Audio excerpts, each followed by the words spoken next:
Christmas in Alabama, a time of warmth, tradition, and holiday cheer. But for some, the season brings more than just joy. Across the state, chilling tales of haunted hotels, ghostly mansions, and eerie encounters have been whispered for generations. Tonight, we'll uncover 10 terrifying Christmas ghost stories that prove Alabama's holiday spirit hides a darker, more supernatural side. Turn down the lights, grab a blanket, and prepare to explore the haunted history of the heart of Dixie. Story number 1. The Haunting of Kinston House. In the quiet town of Kinston, Alabama, hidden among the sprawling pine forests of Coffee County, stands a dilapidated old house. Its windows are shattered, its paint long faded to a sickly gray, and its roof sags under the weight of years gone by. Known simply as the Kinston House, the structure has been abandoned for decades, yet its legend remains. Locals speak of ghostly lights flickering in the windows and the eerie sound of a piano playing by itself, especially on Christmas Eve. Ben and Claire Dawson weren't superstitious. The couple had recently moved to Coffee County, and their friends teased them about the town's haunted landmarks. When the stories of Kinston House came up during a Christmas party, Ben laughed it off. "A haunted piano? Come on," he said, grinning over his glass of eggnog. "Sounds like a Scooby-Doo episode." Claire rolled her eyes. "Don't mock it until you see it. Maybe we should check it out." Their friends exchanged wary glances. "People who go up there usually regret it," warned Susan, a local with a penchant for ghost stories, especially on Christmas Eve. "That's when it happens." "What happens?" Claire asked, intrigued. Susan hesitated. "The lights, the music, and sometimes shadows, moving inside the house." Ben chuckled. "Sounds like fun. Let's make it a date night." Late that evening, with thermoses of cocoa and flashlights in hand, Ben and Claire drove out to the edge of town. The road narrowed as they approached the house, its silhouette stark against the moonlit sky. Snow fell lightly, muffling the crunch of their boots as they stepped out of the car. Kinston House loomed before them, its darkened windows like empty eyes. A rusted gate hung ajar, creaking softly in the cold wind. Claire shivered, pulling her coat tighter. "Still think it's just a story?" she asked. Ben smirked. "Let's find out." The front door, barely hanging on its hinges, groaned as Ben pushed it open. Inside, the air was colder than it had been outside. The smell of damp wood and decay filled their nostrils. The beam of Ben's flashlight swept across the foyer, revealing peeling wallpaper and a grand staircase that spiraled upward into darkness. "Where's the piano supposed to be?" Claire asked, her voice hushed. "The parlor, I think," Ben said, leading the way.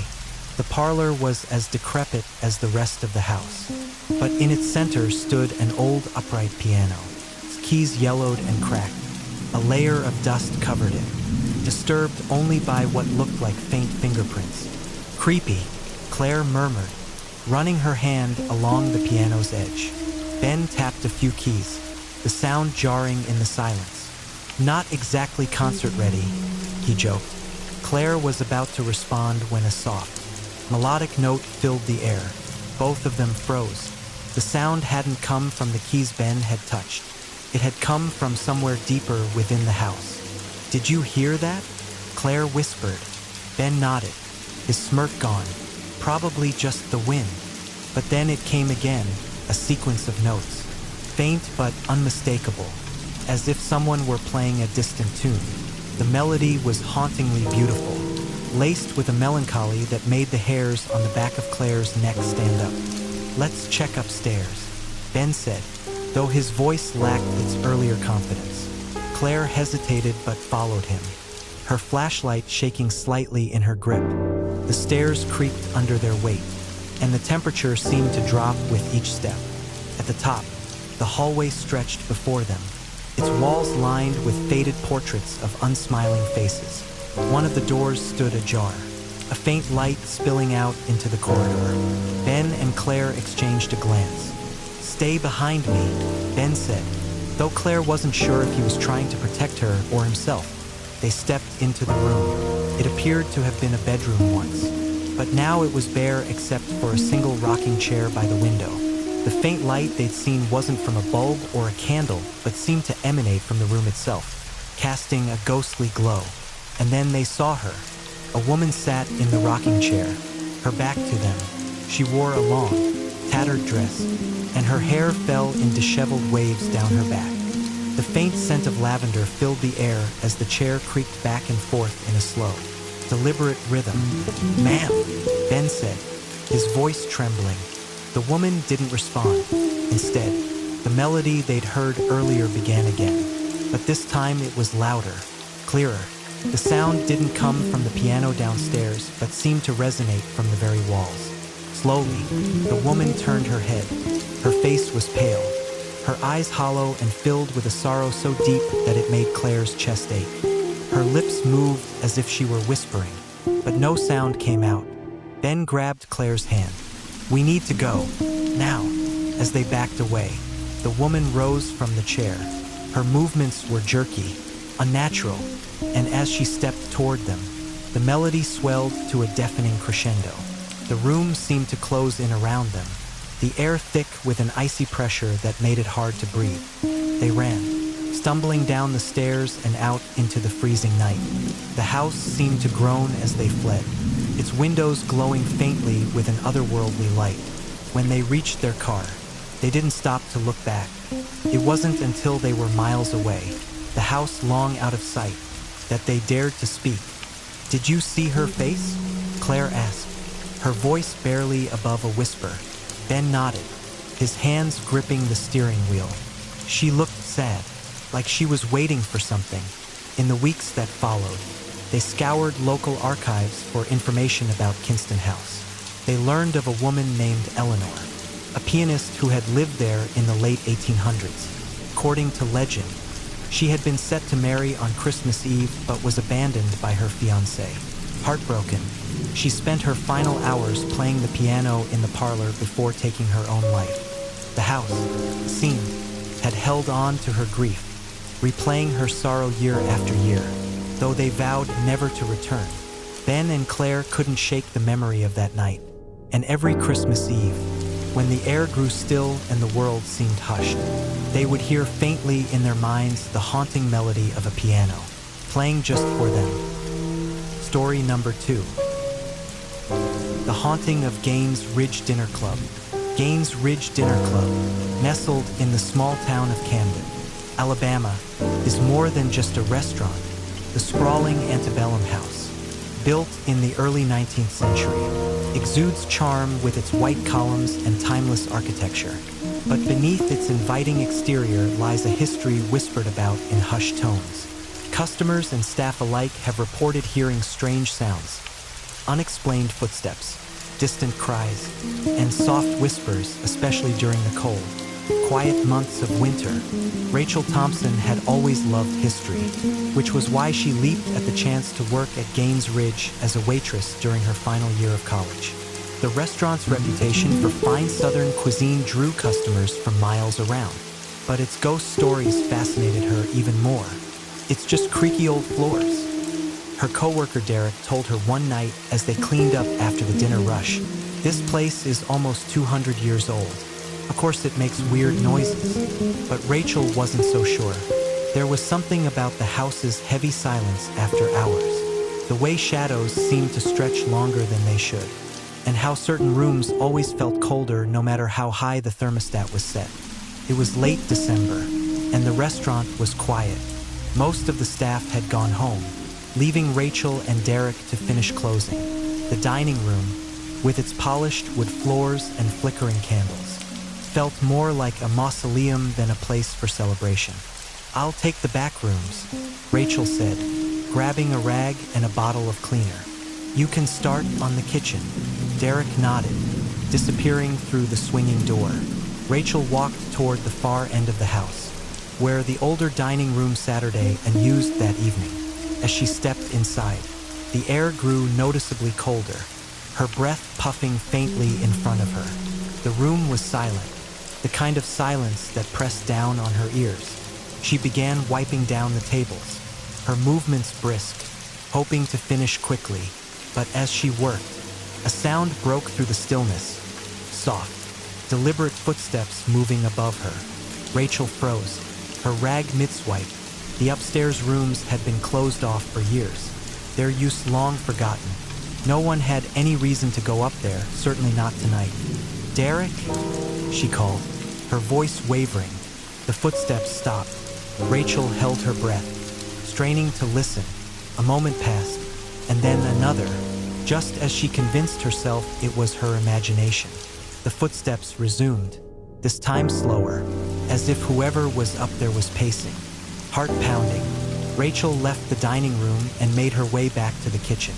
Derek was there, stacking chairs with his headphones in, oblivious to her growing panic. "Derek," she hissed, yanking an earbud out. "What?" he said, startled. "Someone's upstairs." Derek frowned. "No way. Nobody's been up there in years." "I'm telling you, I heard footsteps," Rachel insisted. Derek grabbed a flashlight from the counter. "Fine, let's check it out." The staircase leading to the second floor was narrow and steep, the wood creaking loudly under their combined weight. Rachel clung to the railing, her nerves on edge. The air grew colder with every step, the faint scent of lavender and something metallic lingering in the hallway. They reached the top and found themselves in a long corridor lined with doors. Most were shut tight, their brass knobs tarnished with age. The flashlight beam bounced off the peeling wallpaper and the warped floorboards. "See," Derek said, "nobody's up here." But Rachel wasn't convinced. The silence was oppressive, the air thick with something she couldn't name.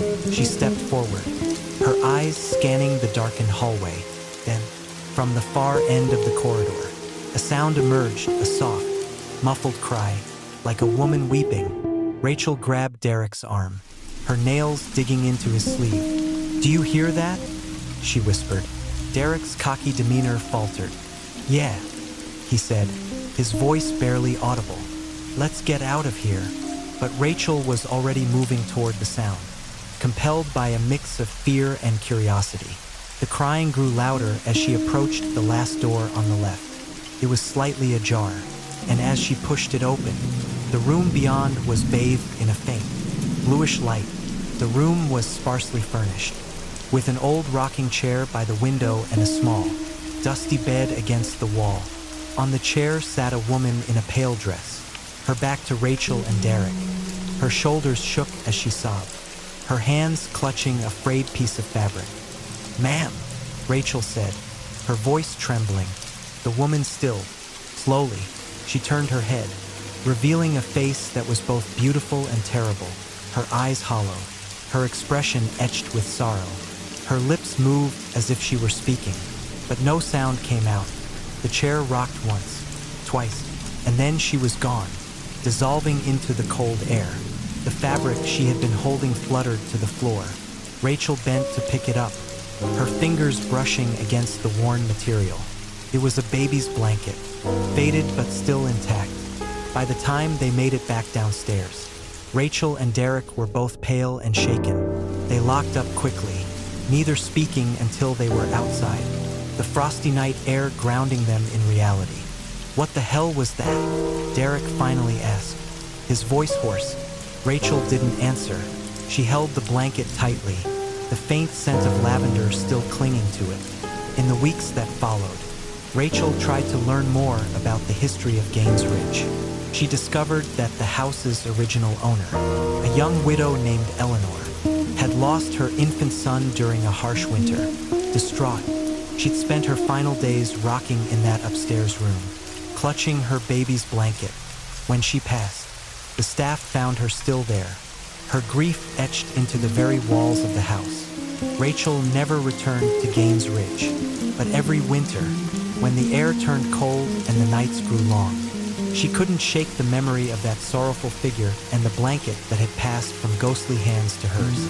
The house, it seemed, held on to its past, and to those who had lived and loved within its walls. Story number 3. The Haunting of Drish House. The Drish House, an imposing Greek revival mansion in Tuscaloosa, Alabama, has stood for nearly 2 centuries, its white columns and faded grandeur bearing witness to a turbulent history. Built in 1837 by Dr. John R. Drish, the house is steeped in legend. Locals whisper of strange lights and ghostly figures, their stories anchored in the tragic events that unfolded within its walls. But it is on Christmas Eve, when the town is quiet and the stars hang low in the sky, that the mansion's most haunting mystery comes to life. Lena Thompson had heard the stories all her life, a Tuscaloosa native and aspiring journalist. She'd grown up on tales of the Drish House. There were the lights in the tower, the sound of phantom footsteps echoing through empty halls, and the mournful cries of a woman carried on the wind. But like most people, she dismissed them as folklore, until she found herself assigned to write a feature on local Christmas legends. The Drish House is perfect, her editor had said. It's got history, it's got ghosts, and it's got just the right amount of holiday creepiness. So, on a frosty Christmas Eve, Lena parked her car at the edge of the Drish House grounds. The mansion loomed ahead, its windows dark and empty, the surrounding trees bare against the winter sky. She tightened her coat around her and began the walk up the cracked driveway, her breath fogging in the frigid air. The house was silent as Lena stepped onto the porch. Its paint was peeling, and the air smelled faintly of mildew and pine. She pushed open the heavy front door, which creaked loudly, the sound echoing into the darkness. "Hello?" she called, her voice trembling slightly. There was no answer, but she hadn't expected one. The current owners lived out of state, and the house had been vacant for years, maintained only by the occasional caretaker. Lena clicked on her flashlight, the beam cutting through the gloom. Dust motes swirled in the air as she made her way through the grand foyer, her footsteps muffled by the threadbare carpet. The house felt alive, as though it were holding its breath, waiting for her to venture deeper. The tower was what she had come for.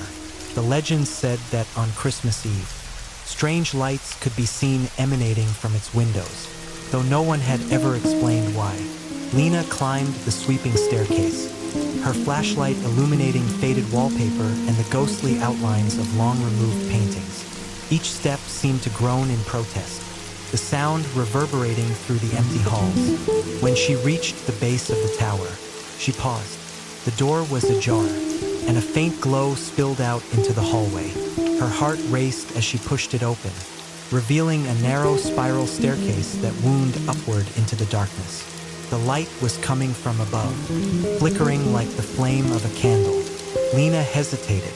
Every instinct told her to turn back, but curiosity propelled her forward.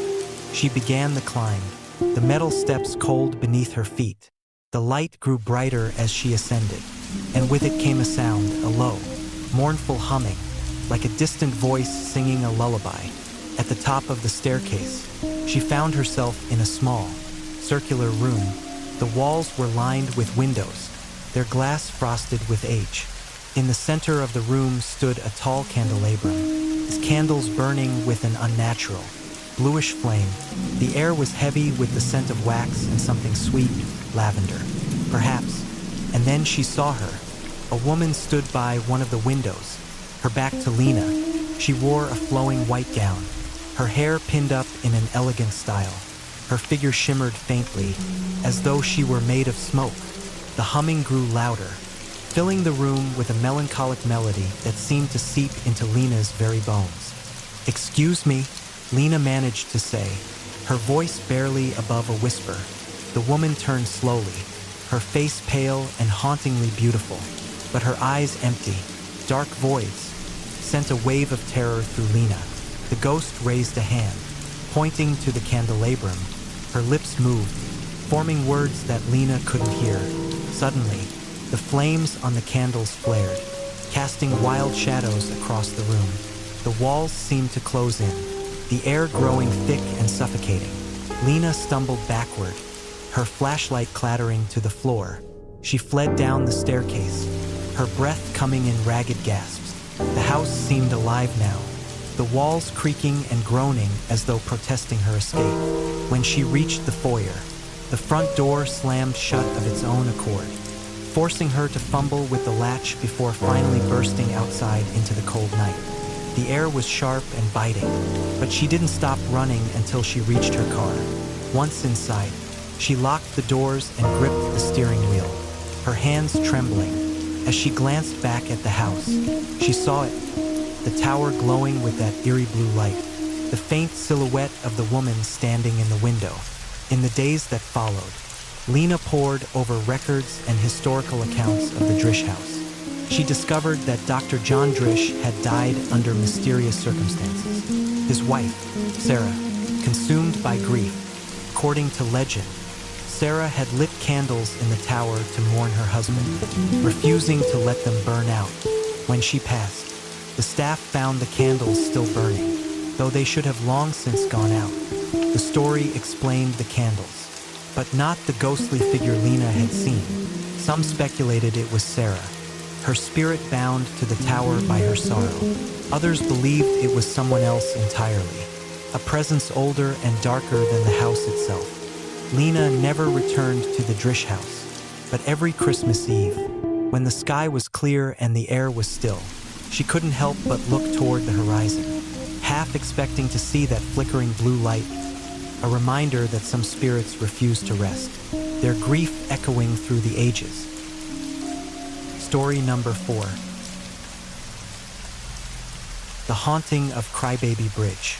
Crybaby Bridge in Butler County is more than just a decaying relic of a forgotten road. For locals, it's a place where the past refuses to rest. By day, the bridge is an unassuming structure, its rusted beams and weathered planks blending into the quiet woods. But by night, especially on Christmas Eve, the bridge transforms into something else entirely, a portal to the inexplicable. Emma Carter had always scoffed at ghost stories. Growing up in Butler County, she'd heard all the tales about Crybaby Bridge, the spectral cries of a baby, the figure of a woman in white drifting along the banks, and the whispered warnings to never stop on the bridge at night. But Emma was a skeptic, her world grounded in logic and reason. That Christmas Eve, as a light snow fell and the roads were eerily quiet, Emma found herself driving alone past the turnoff to the bridge. She had just left her parents' house after a tense holiday dinner and needed time to clear her head. The stories she'd heard as a child crept unbidden into her thoughts, their absurdity almost laughable. "It's just an old bridge," she muttered to herself, glancing at the turnoff in her rearview mirror. But something compelled her to stop.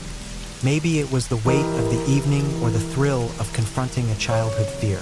But before she realized it, she had turned around and was heading toward the bridge. The road narrowed as it approached Crybaby Bridge, the trees closing in like silent sentinels. Emma slowed her car, the tires crunching softly on the snow-dusted gravel. The bridge came into view, its silhouette stark against the pale moonlight. She pulled to a stop in the center, her breath visible in the frigid air. For a moment, all was silent. The only sound was the soft ticking of the car's cooling engine. Emma turned off the headlights, plunging the world into darkness. She rolled down the window, letting the cold air bite at her skin. "All right," she said aloud, her voice breaking the silence. "Let's see if you're real." The wind whispered through the trees, carrying with it a faint, almost imperceptible sound. Emma froze, her breath catching in her throat.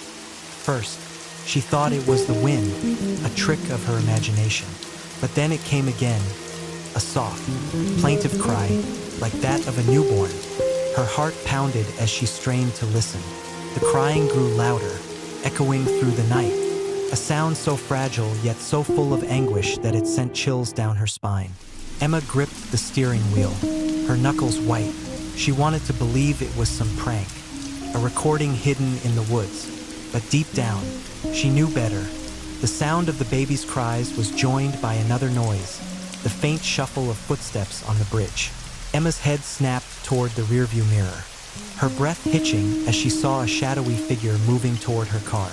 It was a woman, her dress tattered and flowing as if caught in an unseen current. Her face was obscured, her movements slow and deliberate. Emma's hands fumbled for the ignition, her fingers trembling as she turned the key. The engine sputtered but refused to start. Panic surged through her as the figure drew closer. The sound of the baby's cries now deafening. "Come on, come on," she whispered frantically, her breath fogging the windshield. The woman stopped just outside the driver's side window. Her face, pale and gaunt, was illuminated by the faint glow of the moon. Her eyes locked with Emma's, and for a moment, everything seemed to freeze. The woman's lips moved, forming words Emma couldn't hear, but the anguish in her expression was unmistakable. Suddenly, the woman raised her hand and pressed it against the window. Emma flinched, but her eyes were drawn to the ghostly imprint the hand left behind. Wet, as if coated in river water, the air inside the car grew colder, and the baby's cries turned into a mournful wail. With a final, desperate twist of the key, the engine roared to life. Emma slammed the car into gear and sped off the bridge, her tires skidding on the icy road. She didn't dare look back, but the cries and the wailing seemed to follow her, fading only when she reached the main road. By the time she arrived home, Emma was shaking. She locked the doors, drew the curtains, and poured herself a stiff drink. The events of the night played over and over in her mind, each detail etched with vivid clarity. She thought of the woman's face, the sorrow in her eyes, and the sound of the baby's cries echoing through the night. The next day, Emma couldn't resist researching the legend of Crybaby Bridge. She found countless accounts of strange occurrences, but one story stood out. Decades ago, a young woman had thrown herself and her infant from the bridge, driven by desperation and despair. Their bodies were never recovered, and locals believed their spirits lingered, searching for peace. Emma's skepticism had been shattered, replaced by a deep, unsettling understanding. Crybaby Bridge was more than a legend. It was a scar on the fabric of reality, a place where grief and guilt had left an indelible mark. And though she vowed never to return, Emma knew she'd never forget the cries that had reached out to her from the darkness, or the face of the woman who seemed to beg for something Emma could never give.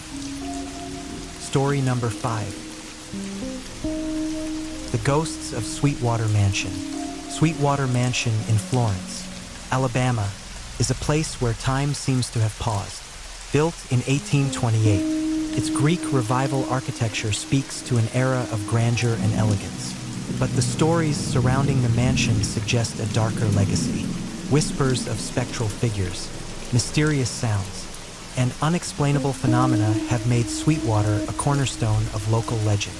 And on Christmas Eve, when the air is thick with the weight of the past, those legends come to life. Sarah and Tom Whitaker didn't believe in ghosts. The young couple had recently moved to Florence, lured by its charm and history, and were eager to immerse themselves in local culture. When they learned about the rare opportunity to tour Sweetwater Mansion on Christmas Eve, they jumped at the chance. For Sarah, it was an architectural wonder. For Tom, it was a chance to tease his wife about her love of ghost stories. "Let's see if your haunted mansion lives up to the hype," he joked as they pulled up to the estate. The mansion loomed ahead, its tall columns and weathered facade casting long shadows under the moonlight. Snow fell lightly, blanketing the grounds in a hushed stillness. Strings of lights adorned the front porch, their soft glow lending an almost dreamlike quality to the scene. Inside, the house was alive with festive decorations. A massive Christmas tree stood in the parlor, its branches heavy with antique ornaments that glinted in the candlelight. Wreaths adorned the doors, and garlands draped the banisters. Yet, despite the warmth of the decor, the air felt cold, heavy with an energy neither Sarah nor Tom could explain. Their guide was an elderly woman named Mrs. Holloway, who had lived in Florence her entire life. Her voice carried a reverence as she recounted the history of the mansion. "Sweetwater has seen its share of joy and tragedy," she began.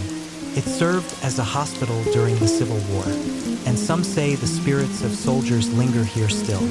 Others speak of a woman in 19th century dress who walks these halls, her footsteps echoing in the night. The group moved from room to room, Mrs. Holloway's stories weaving a tapestry of history and mystery.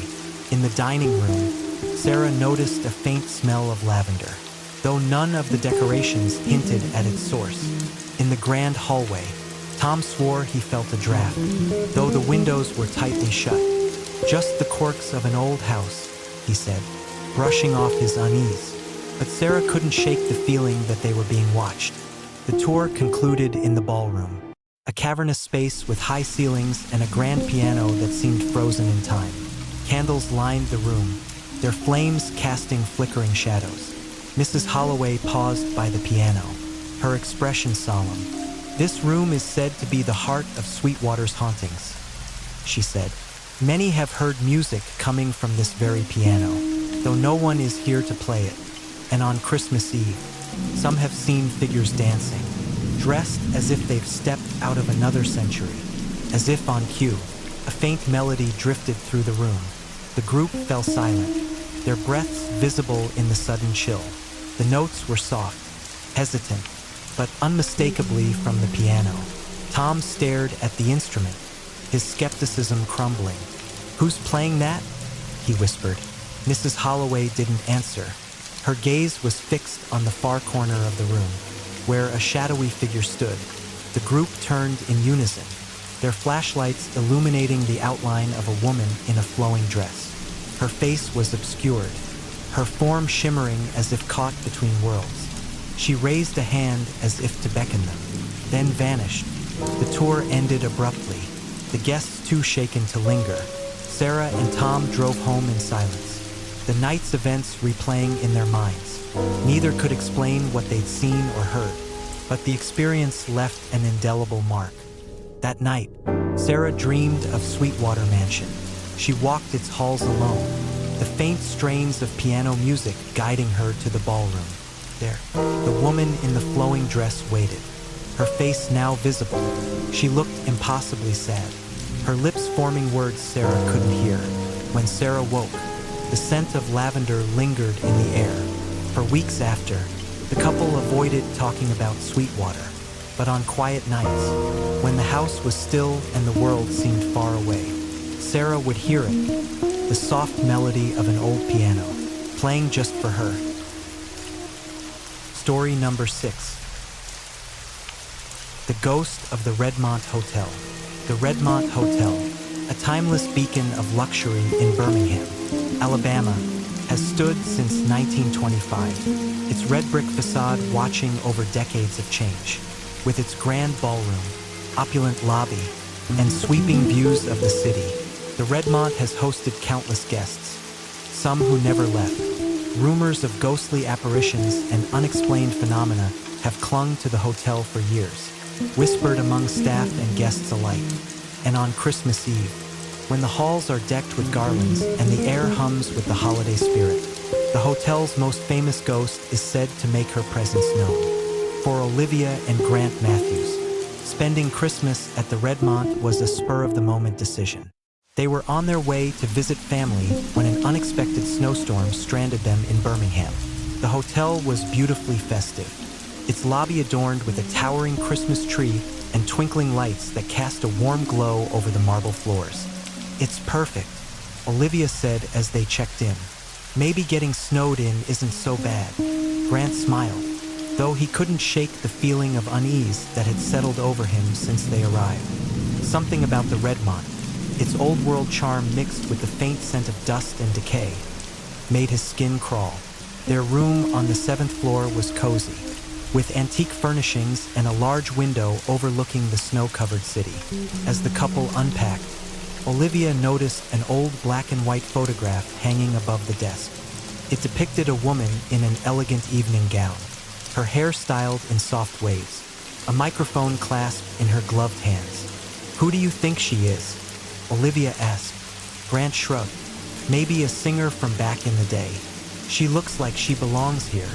Olivia nodded, though something about the woman's gaze unsettled her. Her eyes seemed almost alive, watching them from across the room. That night, The couple dined in the hotel's restaurant, where a pianist played soft Christmas melodies. The food was excellent, the wine flowed freely, and by the time they returned to their room, Olivia and Grant were laughing and full of holiday cheer. But as they stepped off the elevator, the atmosphere shifted. The hallway was silent, the air cold despite the warmth of the building. Their laughter faded as they walked toward their room, the sound of their footsteps muffled by the thick carpet. And then they heard it. A faint melody drifted through the hallway, a woman's voice singing a haunting rendition of Silent Night. The sound was ethereal, beautiful, but tinged with an underlying sorrow. Olivia stopped, her hand tightening on Grant's arm. "Do you hear that?" Grant nodded, his brow furrowing. It's probably someone playing music in their room, but the voice seemed to come from everywhere and nowhere, filling the hallway with its mournful song. Back in their room, the couple tried to shake off the strange experience. Olivia turned on the television, flipping through channels in search of something lighthearted. But the static-filled hum and muted glow of the screen did little to dispel her unease. "Let's just go to bed," Grant suggested. "We've had a long day," Olivia agreed. Though sleep didn't come easily, the melody lingered in her mind, looping endlessly, and when she finally drifted off, her dreams were filled with flickering images of the woman in the photograph. She woke with a start sometime after midnight. The room was dark except for the faint glow of the city lights filtering through the curtains. Beside her, Grant slept soundly, his breathing steady, but something felt wrong. The air was icy, and the faint scent of lilies, sweet and cloying, filled the room. Then she saw her. The woman stood near the window, her evening gown shimmering faintly in the dim light.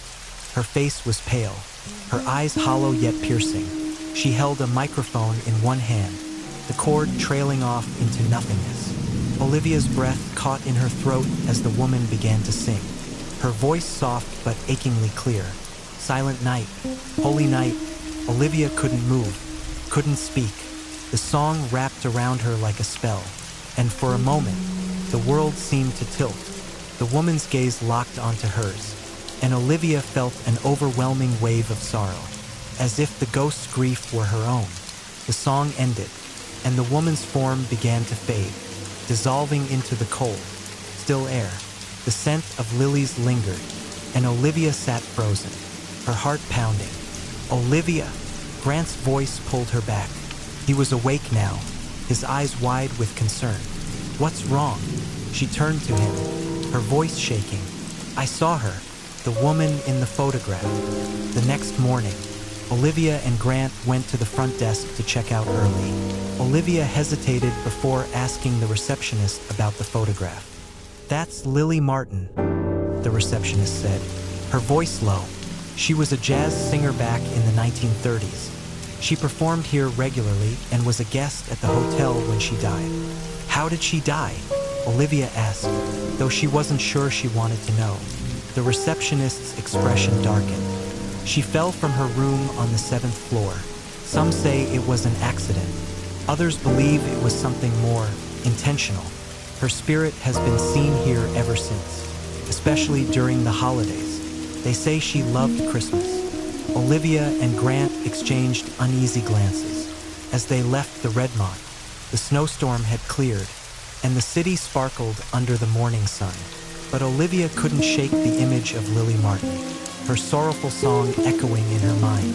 Every Christmas after, Olivia would think of that night of the haunting melody, the scent of lilies, and the woman in the shimmering gown who seemed trapped between two worlds.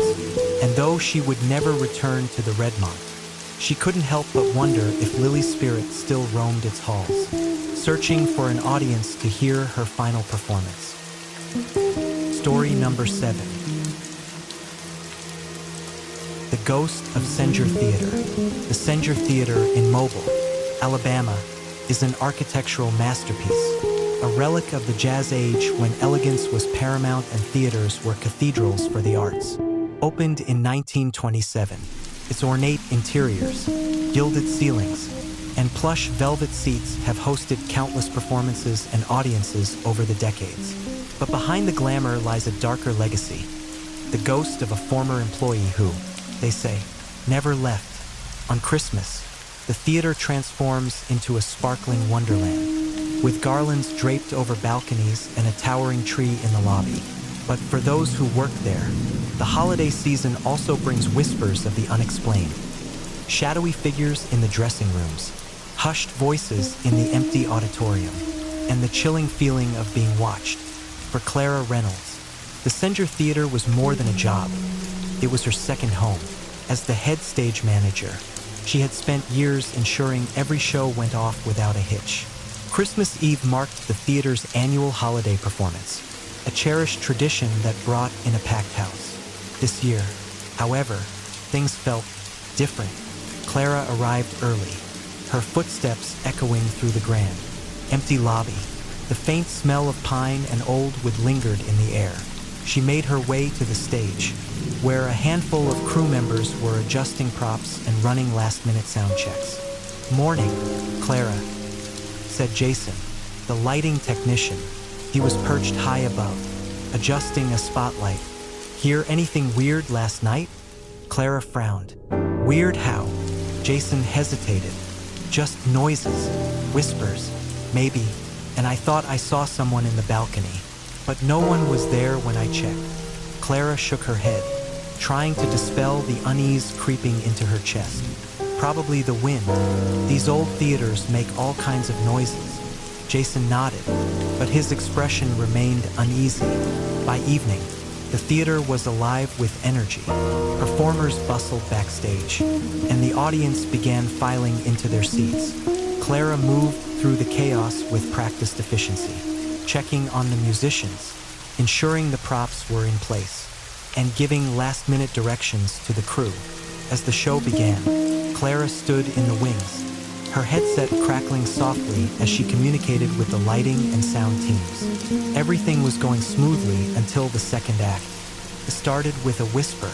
Clara thought it was one of the actors backstage, but when she turned, no one was there.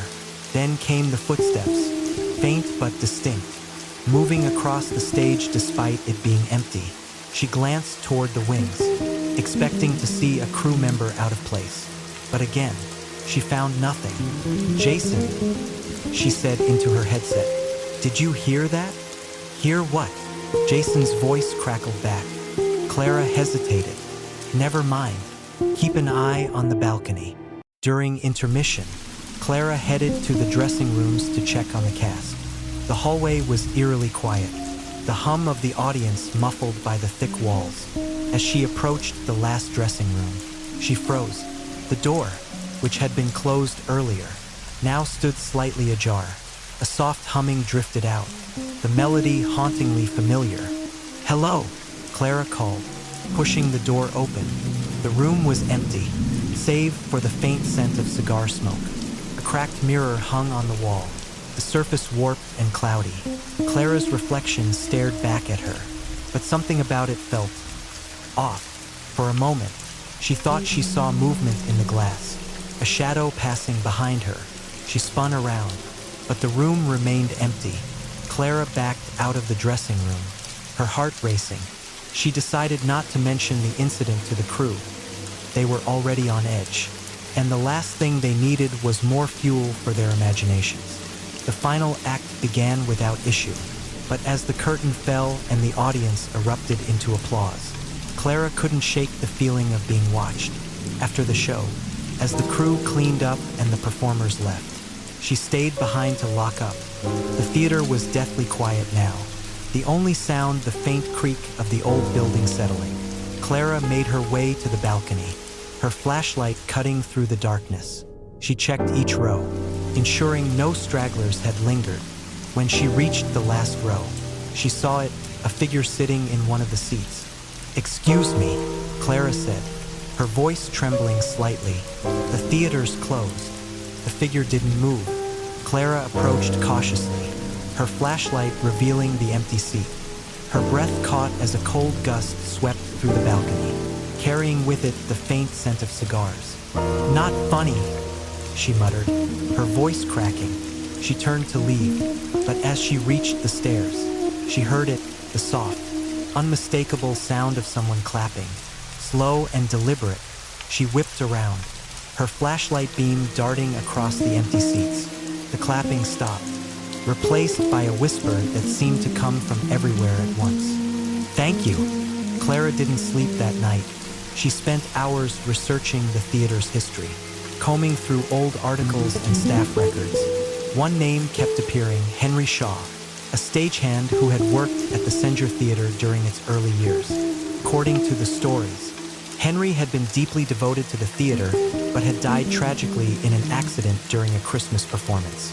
The legend went that Henry's spirit lingered, unable to leave the place he had loved so dearly. Staff and performers had reported strange occurrences for decades. Tools going missing, lights flickering, and the faint scent of cigars in empty rooms. The next evening, Clara returned to the theater, determined to confront whatever lingered there. She brought a small bouquet of flowers and a candle, placing them on the stage. "Henry," she said softly, her voice echoing through the empty theater. "If you're here, thank you for watching over this place. I hope you find peace." For a moment, the theater was silent. Then, from the balcony, the faint sound of clapping filled the air. Slow and deliberate, Clara smiled, her fear replaced by a strange sense of comfort. She turned and walked out, leaving the candle burning on the stage. From that night on, the whispers and footsteps continued, but Clara no longer felt afraid. Instead, she came to see them as a reminder of Henry's presence, a guardian spirit forever tied to the Saenger Theater, ensuring its magic endured. Story number 8. The Ghost of Montevallo's Christmas Haunt. The University of Montevallo, nestled in the quiet town of Montevallo, Alabama, is a place where history and mystery coexist. Its Gothic architecture and sprawling oak-lined campus have been home to generations of students. But the university is known for more than just academics. Whispered tales of spectral figures, unexplained sounds, and eerie happenings have woven themselves into the school's identity. And at Christmas, one story rises above the rest: the ghost of the girl in the dormitory, who leaves behind wet footprints and a lingering chill. For Rebecca Gaines, Montevallo was a dream school, a history major with a love for old buildings. She reveled in the university's rich heritage. But as winter break approached, most students had cleared out, leaving the campus unusually quiet. Becca, staying behind to finish a research project, found herself one of the few residents left in her dormitory. King Hall. The first night alone was uneventful. Becca buried herself in her work, the rhythmic ticking of her clock the only sound breaking the silence. By the second night, though, the quiet began to feel oppressive. The dorm, once bustling with life, now seemed cold and foreboding. Shadows stretched longer, and every creak of the old building felt amplified. It was late on Christmas Eve when Becca first noticed the wet footprints. She had been working in the common room, a cozy space with an aging sofa and a small, artificial Christmas tree someone had set up. As she returned to her room, her socks squeaked against damp spots on the hardwood floor. Frowning, she looked down. The prints were small, bare feet, a trail leading from the hallway and stopping at her door. A shiver ran through her, but she brushed it off as some prank. "Probably one of the other students trying to scare me," she muttered. She opened her door cautiously but found nothing unusual inside. Still, she couldn't shake the unease that settled over her. Before going to bed, she placed a towel at the foot of her door, hoping to avoid further dampness. The next morning, the towel was soaked. Becca's unease deepened as she stared at the wet fabric. The thought of someone sneaking into the dorm in the middle of the night was unsettling. But she couldn't deny the strange details. The small footprints, the absence of any other signs of intrusion. She decided to ask the campus security officer on duty if anyone else had reported similar incidents. Officer Dan, a grizzled man who'd worked at Montevallo for decades, listened to her story with a grim expression. "You're in King Hall, right?" he asked. Becca nodded. Dan sighed. "It's probably nothing," he said, though his tone suggested otherwise. "But you're not the first to see wet footprints in that dorm, especially this time of year." "What do you mean?" Becca pressed. Dan hesitated before continuing. "There's a story. Back in the 1920s, a girl named Lila lived in King Hall. She was troubled. Some say she was heartbroken after her fiancé left her. One night, during a winter storm, she walked to the lake near the campus and, well, she didn't come back." Becca's stomach turned. "They found her." Dan nodded. "Her body was pulled from the lake the next morning. Since then, people have reported strange things around Christmas. Footprints, damp sheets, cold drafts. Some say Lila's spirit returns, looking for warmth." That night, Becca couldn't focus on her work. The dorm felt colder than usual, and no amount of blankets seemed to help. She left her door open, hoping the light from the hallway would ease her nerves. But as the clock struck midnight, the building seemed to exhale, its creaks and groans merging into an unsettling symphony. Then she heard it, the soft, unmistakable sound of bare feet slapping against the floor. Becca froze. The footsteps were faint but steady, moving down the hallway toward her room. Her heart pounded as she sat perfectly still, straining to listen. The steps stopped just outside her door. "Hello?" she called, her voice trembling. No response. Slowly, she rose and peeked into the hallway. It was empty, but the wet footprints were back, glistening under the fluorescent lights. They led from the far end of the hall to her door, then stopped abruptly. A chill ran through her as the air grew colder, carrying a faint scent of lake water. She backed into her room, shutting the door firmly and locking it. As she turned, she saw something that made her blood run cold. The window, though it had been closed all night, a foggy handprint now marred the glass, small and delicate, as if left by a child. Beyond it, the snowy campus stretched into the darkness, silent and still. Becca didn't sleep that night.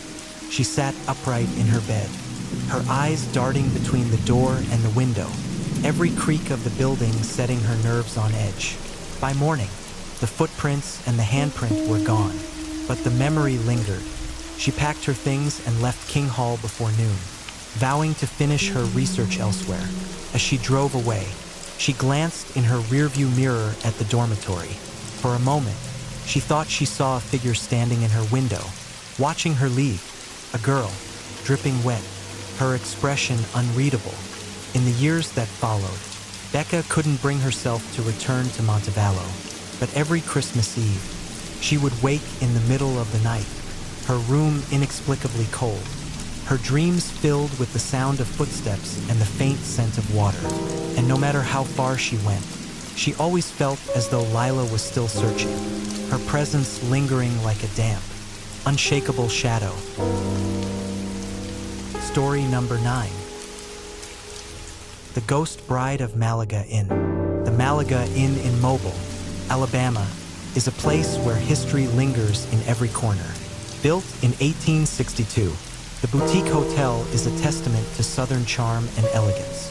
With wrought iron balconies, antique furnishings, and lush courtyards, but for all its beauty, the inn harbors a chilling legend, the tale of the ghost bride who appears on Christmas Eve, forever trapped in her wedding gown.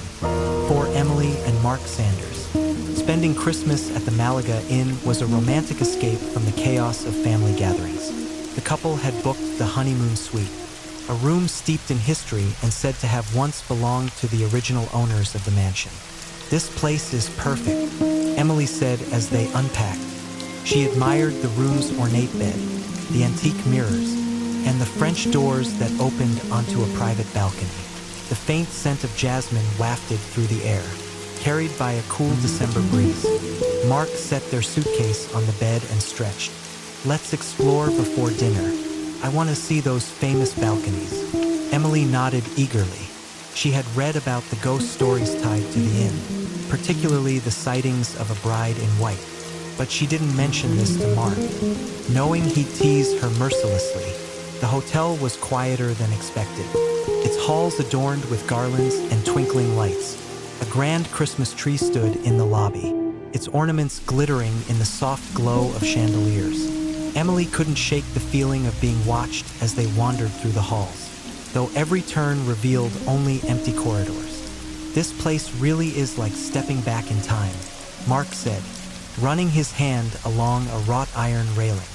They reached the courtyard, where a fountain gurgled softly in the center. The balconies above were dark, their railings casting intricate shadows on the walls. Emily gazed up, half expecting to see a spectral figure standing there. But the balconies were empty, creepy yet beautiful, she murmured. Mark laughed. "You've been reading too many ghost stories." That night, as they settled into bed, the hotel seemed to grow quieter still. Emily lay awake, listening to the faint creaks and groans of the old building. She turned to Mark, who was already snoring softly, and sighed. The room felt colder than before, despite the heater humming in the corner. Just as she was drifting off, a soft rustling sound pulled her back to consciousness.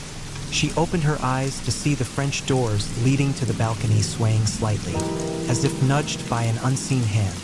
"Mark," she whispered, shaking his shoulder. He grunted and rolled over. Oblivious, Emily sat up, her heart pounding. The rustling grew louder, accompanied by a faint tapping on the glass. Gathering her courage, she slid out of bed and approached the doors. The scent of jasmine grew stronger as she reached for the handle. When she pulled the doors open, the balcony was empty, the air was icy, and the city beyond the courtyard was silent. But as she turned to go back inside, she saw it, a figure in white standing at the far end of the balcony. The woman's gown shimmered faintly in the moonlight, its lace flowing as if caught in an invisible breeze. Her face was obscured by a veil, but Emily could feel her gaze, heavy and sorrowful. "Hello," Emily called, her voice trembling. The figure didn't respond. Instead, it turned slowly and walked toward the edge of the balcony. Emily's breath hitched as the woman stepped over the railing and vanished into the night. Emily woke Mark, her words tumbling out in a rush as she described what she had seen. He looked skeptical but agreed to check the balcony. They found nothing but the lingering scent of jasmine and the faint outline of damp footprints leading to the railing. "Maybe it was a dream," Mark suggested, though his tone lacked conviction. Emily shook her head. "I know what I saw." The next morning, they spoke to the concierge, a middle-aged woman with a knowing smile. "Ah, you've seen her," she said when Emily recounted the night's events. "She's been here as long as anyone can remember." "Who is she?" Emily asked, her curiosity outweighing her fear. The concierge leaned in, her voice dropping to a whisper. "The story goes that she was a bride, set to be married here in the house back in the 1800s, but her groom never arrived. Some say he died on the way. Others believe he left her standing at the altar.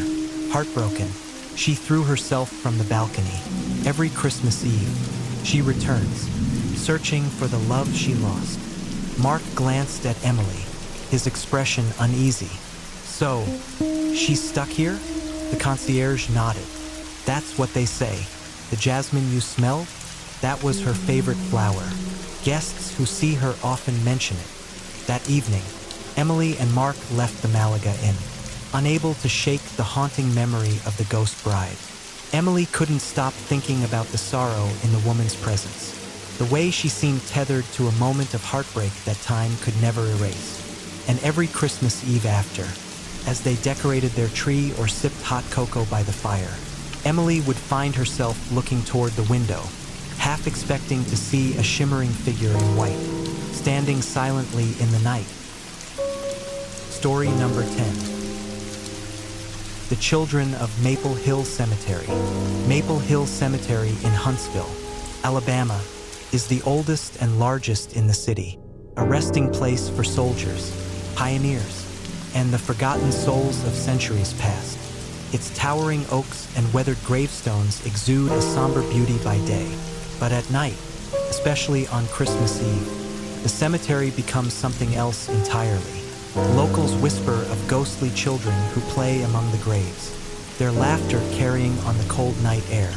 Many have claimed to see them darting between headstones, their forms vanishing like mist when approached. For Jamie Howard, Maple Hill Cemetery was more than a landmark. It was a fascination. As a history teacher and amateur paranormal enthusiast, she had spent countless hours researching the stories tied to the cemetery. The tales of children's laughter on Christmas Eve intrigued her most, but she had never dared to experience it for herself. That year, however, a snowless but bitterly cold Christmas Eve offered an irresistible opportunity. Armed with a flashlight, a thermos of coffee, and her old digital recorder, Jamie arrived at the cemetery just as the last light of day faded. The wrought iron gates groaned as she pushed them open, stepping into a world where time seemed to stand still. The air was crisp, carrying the faint scent of decaying leaves, and a heavy silence hung over the grounds. Jamie walked slowly, her boots crunching against the frozen grass. The headstones rose like sentinels, their inscriptions worn by time. She paused near the children's section of the cemetery, a cluster of smaller graves marked with lambs, angels, and cherubs. The stories always centered here, the spectral laughter, the fleeting glimpses of tiny figures. She set up her recorder on a flat gravestone and clicked it on. "If anyone is here," she said, her voice steady despite the chill creeping up her spine, "I'd love to hear your story." The wind rustled the nearby trees, but there was no other response. Jamie sighed and took a sip of her coffee, scanning the area with her flashlight. The beam caught nothing but rows of graves and the skeletal branches of trees. "Maybe it really is just a legend," she muttered. As the clock struck midnight, Jamie was ready to call it a night. She packed up her recorder and began heading back toward the gates when she heard it. A faint giggle. She froze, her breath fogging in the cold air.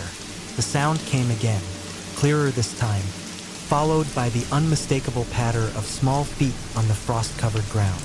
Jamie's heart raced as she turned back toward the children's section.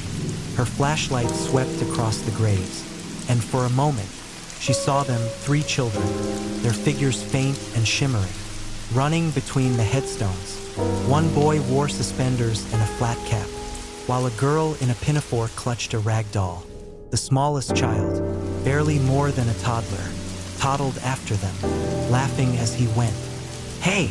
Jamie called, her voice cracking. She stepped forward, but the children didn't seem to hear her. Instead, they darted behind a large monument, their laughter echoing through the night.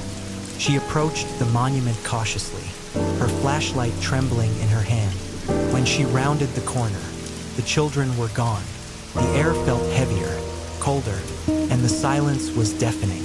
Jamie shone her light over the ground, but there were no footprints, no sign anyone had been there at all.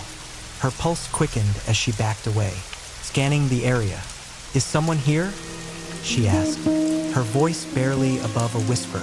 A soft giggle came from behind her. Jamie spun around, her flashlight catching the briefest glimpse of a little boy peeking out from behind a tree. His face was pale, his eyes wide with a mix of mischief and sadness. Before she could say anything, he disappeared, fading into the shadows like smoke.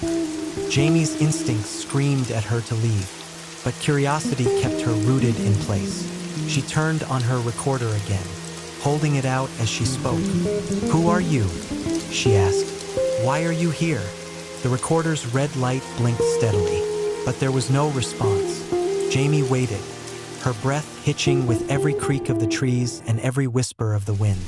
Just as she was about to give up, the recorder crackled with static. Then, faintly, a child's voice. "We're playing." Jamie's blood ran cold. She stared at the recorder, her hands shaking. The voice had been clear, undeniably real, but when she played it back, there was nothing but static. She decided to leave, her steps quickening as she made her way toward the gate. The cold seemed to intensify, wrapping around her like a vice.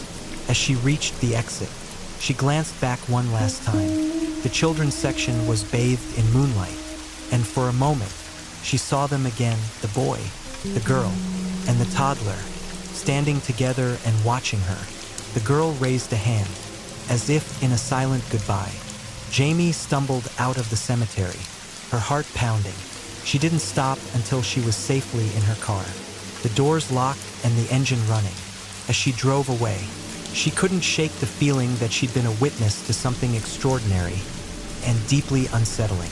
In the days that followed, Jamie listened to her recorder over and over, hoping to catch something she might have missed, but the static remained, a maddening void where the child's voice had been. She tried to share her experience with friends and colleagues, but most dismissed it as a trick of her imagination. Still, Jamie knew what she'd seen, what she'd heard, and every Christmas Eve after, when the world felt still and the night seemed impossibly long, she couldn't help but think of the children of Maple Hill Cemetery. Their laughter echoed in her memory, a haunting reminder that some spirits linger not out of malice, but out of a desire to hold on to the fleeting joy they once knew. From eerie footsteps in hotel hallways to ghostly children playing among gravestones, Alabama's haunted Christmas tales remind us that the past often lingers in unexpected ways. Which story gave you the biggest chills? Let us know in the comments. And don't forget to like, subscribe, and hit the bell icon for more spine-chilling tales and supernatural journeys. Until next time, stay curious, stay cautious, and remember, some stories are best left in the shadows of history.